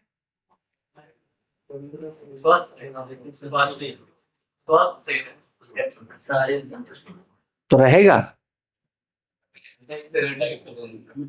जितने एक्सरसाइज डाइट पे रहते हैं वो सब स्वस्थ रहते हैं, फिर बीमार हो जाते हैं। इस शरीर का कोई भविष्य नहीं है, कभी भी तुम्हारा हरी बोल हो जाएगा, कोई भरोसा नहीं है। अगले पल का भरोसा नहीं कि तुम यहां से घर पहुंचोगे कि नहीं पहुंचोगे। तुम बाइक बहुत बढ़िया चलाते हो, लेकिन सामने वाली कार और ट्रक पे तुम्हारा कोई कंट्रोल नहीं है। हमें अगले इस शरीर का क्या भरोसा है? जिसका भरोसा नहीं है उसकी चिंता कर रहे हो, और जिसका पक्का है उसकी कोई परवाह नहीं है। हाँ या ना? उदाहरण देखो, तुम लोगों के जीवन में वृद्धावस्था आएगी, इसकी गारंटी है?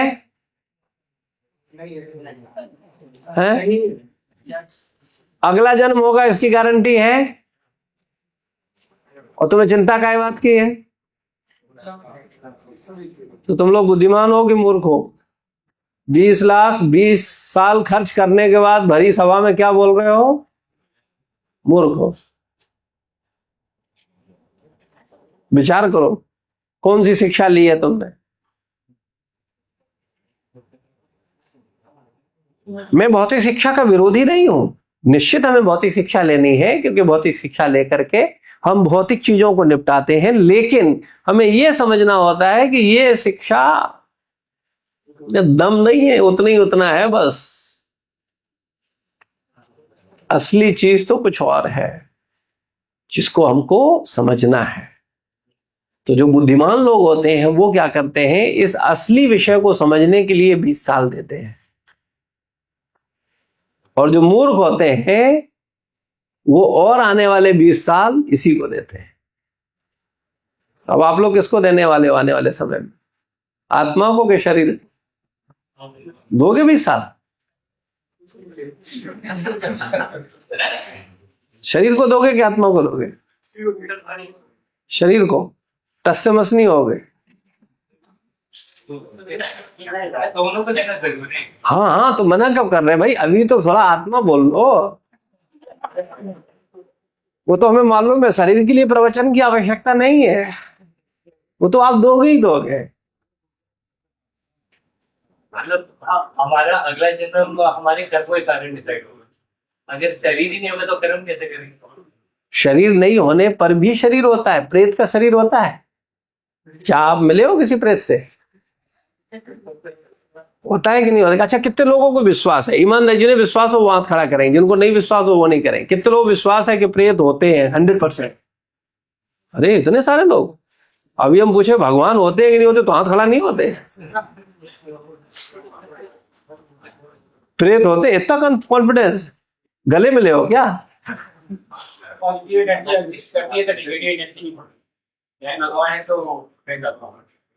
तो ये तो डाउट वाली बात हो गई। ऐसे नहीं, जिनका साक्षात्कार हुआ, जो दो दो हाथ पैर किए हैं। हाँ बता, मिले हो आप? कैसे? ऐसा लगा तो जैसे कोई गंभीर कर रहा है, डाल रहा है। मैं अंदर से बहुत कोशिश कर रहा हूँ बोलने, लेकिन नहीं बोल पा रहा। ठीक है। और किसी को कोई साक्षात्कार है? अच्छा है, हंसने वाली बात नहीं है, ये अनुभव की चीज है। जिनको होता है वो समझते हैं। और किसी को भी कोई साक्षात्कार है?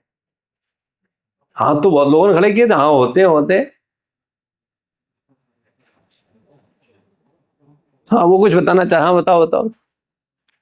जी बालाजी अभी रिसेंट में मेरे पापा जी गए थे, तो उन्होंने ये चीज शेयर किया था कि वहां पर ऐसे प्रेत आत्मा वहां पे होती है जिसकी वजह से लोग भूलने लगते हैं इंसान। हाँ, प्रेत आत्माएं हैं।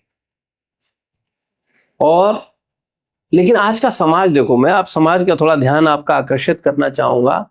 आज किसी भी मेले में जाओ, किसी भी मॉल में जाओ, वहां घोस्ट रूम, घोस्ट नाइट और क्या क्या मिलता है कि नहीं मिलता? और लोग टिकट खरीद के देखने जाते हैं। खरीदते कि नहीं खरीदते? कभी आपने देखा राम दरबार है और टिकट लगा हुआ है? कोई जाएगा?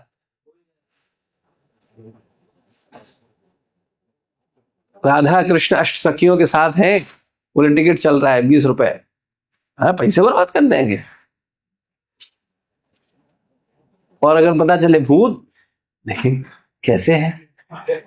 और आजकल के तो माता पिता बड़े गर्व से बोलते हैं, मेरे बच्चे ने बहुत अच्छा भूत का रोल किया। आजकल वो कौन सी नाइट बनाते हैं आप लोग जिसमें भूत प्रेत बनते हैं बच्चे?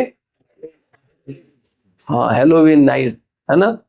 और मम्मी आती हैं बड़ी खुश होकर अपनी बिटिया को चुड़ैल बना करके, ठीक है, और बेटे को बनाती हैं भूत, ठीक है। बाद में वो पीता है उनका खून, ठीक, फिर रोती हैं। अरे तू मूर्खानंद, तूने ही तो भूत बनाए, तूने ही तो चुड़ैल बनाई। तूने कभी राम बनाया क्या? कृष्ण बनाया क्या? नहीं बनाया। भूत बनाया तो भूत तो खून पिए गए। ये समाज जा रहा है। और जो वो कर रहे हैं, अभी कल तुम्हारी शादी होगी, तुम्हारे बच्चे होंगे, तुम भी भूत बनाओगे। बच्चों को भूतों के दिखाओगे जाके, बेटा जाओ जाओ देखो देखो देखो, आकर्षित हो। भूत कॉन्शियसनेस, कृष्णा कॉन्शियसनेस नहीं, भूत कॉन्शियसनेस। तो हम लोगों को ये समझना होगा ये समाज किस दिशा में जा रहा है। हम सब कितने दिन के लिए हैं? हमेशा के लिए नहीं है। तो हम कौन हैं? आज ये बात समझ आई। हम शरीर नहीं, आत्मा है। दूसरा, इस शरीर के बाद हमारा पुनर्जन्म होगा। वृद्धावस्था आएगी इसकी कोई गारंटी नहीं है। आप युवावस्था में भी मर सकते हो, लेकिन चिंता कर रहे हो आप किसकी? जो नहीं आएगा, जिसका कोई पता नहीं है। आप सारी मेहनत किस लिए कर रहे हो? बोले वृद्धावस्था के लिए कर लें, फिर हाथ पैर काम नहीं करेंगे, पैसे कमा लें, इकट्ठा कर लें, बुढ़ापे पे काम आएगा। हाँ या ना? और वृद्धावस्था आएगी इसकी कोई गारंटी? अगला जन्म तुम्हारा भिखारी घर में होगा, कुत्ते के शरीर में होगा, चूहे के में होगा, प्रेत के में होगा, इसकी चिंता नहीं है।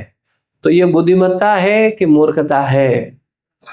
बस अगर ये बात समझ में आ गई तो आज का सत्संग सफल हुआ। आपका सिद्धांत, अगर आपको ये बात सच में समझ आई तो निश्चित रूप से ये टॉपिक कौन कौन से हैं? पहला था मैं कौन हूं, दूसरा मेरे जीवन का वास्तविक उद्देश्य क्या है, पर्पज क्या है, ये मनुष्य शरीर जो मिला है इसका क्या उद्देश्य है? नौकरी करना, शादी करना, बच्चे पैदा करना, घर बनाना, यूएस हो आना, यूके हो आना, ये उद्देश्य है? कभी सोचा आपने? क्या है पर्पज? ये पर्पज तुम्हें तब समझ में आएगा जब तुम ये समझ पाओगे कि तुम हो कौन। क्योंकि अगर तुम शरीर मानोगे तो शरीर का पर्पज क्या है? इसकी सेवा, उसकी सेवा, इसका ध्यान रखना, उसका ध्यान रखना, ये करना, वो करना। और अगर तुमको समझ में आएगा कि तुम शरीर नहीं, तुम कौन हो? आत्मा हो।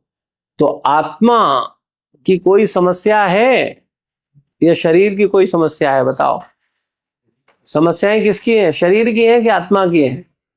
शरीर की सब समस्याएं हैं और आत्मा की कोई समस्या है? पता ही नहीं है तुम्हें। आत्मा का क्या समस्या है पता है? जवाब देंगे अभी बाद में। तो आत्मा की समस्या है, यानी मैं कौन हूं? आत्मा। अब आत्मा की क्या समस्या है? तो समस्या है जन्म, मृत्यु, जरा, व्याधि। ये किसकी समस्या है?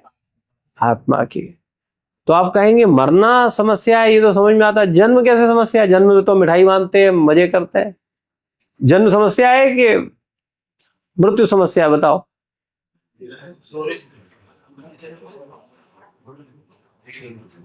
दोनों समस्याएं, दोनों ही है ना? कैसे है? जन्म कैसे समस्या है? हाँ, तुमने सुन रखा है पहले से भी। माँ के गर्भ में उल्टे लटकते हैं। कितने दिन? 1-2 दिन नहीं, 9 महीने। कितने लोगों को याद है? नहीं है याद? जैसे कई बार मैं प्रश्न करता हूं लोगों से कि भाई पुनर्जन्म होता है, तो कहते हैं नहीं होता है। तो मैं कहता हूं तुम इतने कॉन्फिडेंस से कैसे कह रहे हो? तो वो क्या बोलते हैं? अरे हमें याद ही नहीं है। अगर हमें याद होता कि हम पिछले जन्म में मिर्जा साहब के बेटे थे तो फिर हमें पता होता, हम बताते कि हाँ ये होता है। अब चूंकि हमें याद नहीं है तो हम कैसे माने कि हम थे पुनर्जन्म में या नहीं थे? हाँ या ना? यही तो कारण है, और तो कोई कारण नहीं है। तो फिर मैं ऐसे मूर्खों को समझाता हूं कि तुम में से कितने लोगों को याद है कि तुम माँ के गर्भ में थे? तो वो कहते हैं हमें तो याद नहीं है। तो हम कहते हैं इसका मतलब तुम माँ के गर्भ में थे ही नहीं। तो ऐसा होता है क्या? अच्छा वो भी छोड़ो, चलो माँ के गर्भ, जब तुम पैदा हुए शैशवावस्था में तो कितने लोगों को याद है? वो भी याद नहीं। तो इसका मतलब तुम शैशवावस्था में नहीं थे। तो याद होना कोई तर्क थोड़ी है, मूर्खता है। कहने का मतलब है ये मृत्यु, जन्म, जरा, व्याधि, ये किसकी समस्या है?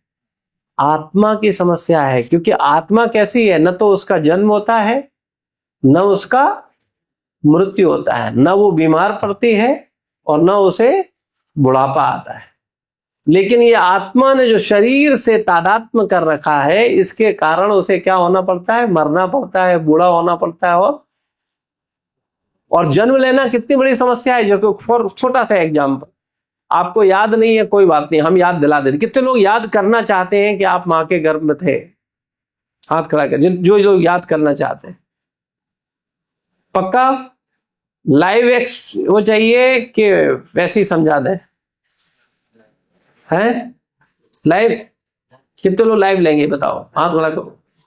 नहीं कर सकते हैं, अभी अभी तुरंत साक्षात्कार कराएंगे। कितने लोग? एक व्यक्ति है, ठीक। और 2 लोग हैं, तैयार हैं? ठीक, 3, 1 2 3 4 लोग हैं, तैयार हैं, लाइव देखना चाहते हैं। 4 थैले लेके आओ 2.5 फुट के, उनमें मलमूत्र भरो, इनको उल्टा लटकाओ टांगों पे। यही स्थिति तो होती है। अभी लाइव हो जाएगा और फिर हम माइक लेके जाएंगे, भाई साहब क्या चाहिए? प्रमोशन चाहिए, नौकरी चाहिए, ये क्या कहेंगे बताओ? हम कहेंगे अभी तो 9 महीने हैं, तो ये क्या कहेंगे? थोड़ा इमेजिन करो, क्या कहोगे? लाइव अनुभव ले रहे हो उसका, फील करो थोड़ी देर के लिए। हमें किया नहीं है कहो तो करके दिखाएं, बिल्कुल। अगले सेशन में तैयार रखना, थोड़ा प्रैक्टिकल सच में अनुभव दें, जिससे कि लोग उसे फील कर पाए। अभी तो हम केवल आपको सोचने के लिए बोल रहे हैं, ऐसा विचार करो, लेकिन जब ऐसा करोगे तो आपको साक्षात्कार होंगे।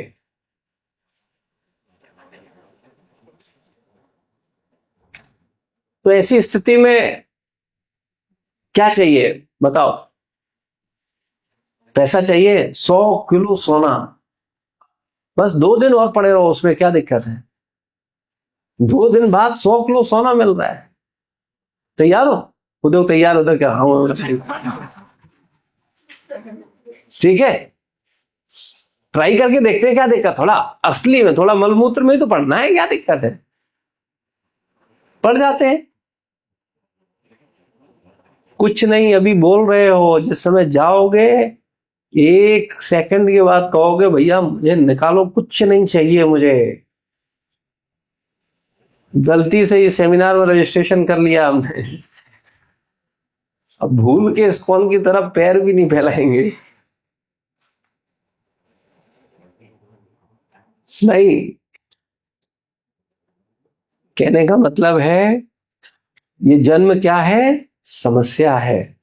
लेकिन अभी आप हंस रहे हो, लेकिन आप कब मरोगे पता है?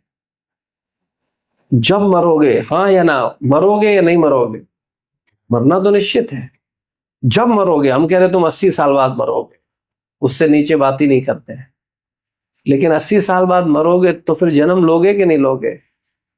मरोगे तो फिर जन्म भी लो। जन्म लोगे तो कैसी स्थिति में जाओगे? यही 9 महीने उल्टे लटक जाओगे जाकर। ये किसकी समस्या है? आत्मा की समस्या है। क्योंकि आत्मा को जन्म नहीं लेना है, आत्मा को मरना नहीं है, आत्मा को बूढ़ा नहीं होना, आत्मा को बीमार नहीं होना। लेकिन ये शरीर के साथ जो हमने गहरा संबंध बनाया है, उसके कारण आत्मा को ये बार बार करना पड़ता है। तो ये आत्मा की क्या है? समस्या है। जन्म, मृत्यु, जरा, व्याधि। तो जीवन का उद्देश्य क्या है? अगर शरीर हो तो उद्देश्य है नौकरी पाना, अगर शरीर हो तो उद्देश्य है बड़ा घर बनाना, शादी करना, मजे करना। और अगर समझ में आया है कि मैं शरीर नहीं, मैं कौन हूं? आत्मा हूं, तो उद्देश्य क्या है? जन्म, मृत्यु, जरा, व्याधि से मुक्त होना। कि मुझे ये जन्म न लेना पड़े, मुझे ये बीमार न होना पड़े। अभी बड़े खुश हो, थोड़े दिन की, 4 दिन की चांदनी फिर अंधेरी रात। अभी हम सब पड़े होंगे किसी न किसी बिस्तर पर, करा रहे होंगे, तड़प रहे होंगे, और दुनिया अपने मजे कर रही होगी, सब अपनी दौड़ में दौड़ रहे होंगे। लेकिन हम उस पीड़ा से, उस बीमारी से करा करके मरेंगे और अपनी यात्रा पर निकल जाएंगे। रोज हो रहा है, लेकिन हमने क्या कर रखी है? आंखें बंद कर रखी है। हमको लगता है वो मर रहा है, मैं थोड़ी मरूं, मैं तो जैसा हूं ऐसे ही रहूंगा। ऐसा होने वाला है क्या? तो अगर आप आज समझ पाए हो कि आप कौन हो, शरीर नहीं आत्मा हो तो आपका उद्देश्य क्या है? जन्म मृत्यु जरा व्याधि से मुक्त होना। मुझे ये अगला जन्म नहीं लेना है, मुझे मां के गर्भ में 9 महीने उल्टा नहीं लटकना है, मुझे बूढ़ा नहीं होना है, मुझे बीमार नहीं होना है। मेरी मृत्यु, क्योंकि जन्म होगा तो मृत्यु निश्चित है, लेकिन अगर जन्म ही नहीं है तो फिर मृत्यु ही नहीं है। तो इसलिए ये मानव जीवन का क्या है? उद्देश्य है। ठीक है, अगले विषय पे चर्चा हम लोग कल करेंगे। श्रील प्रभुपाद की जय, गुरु महाराज की जय।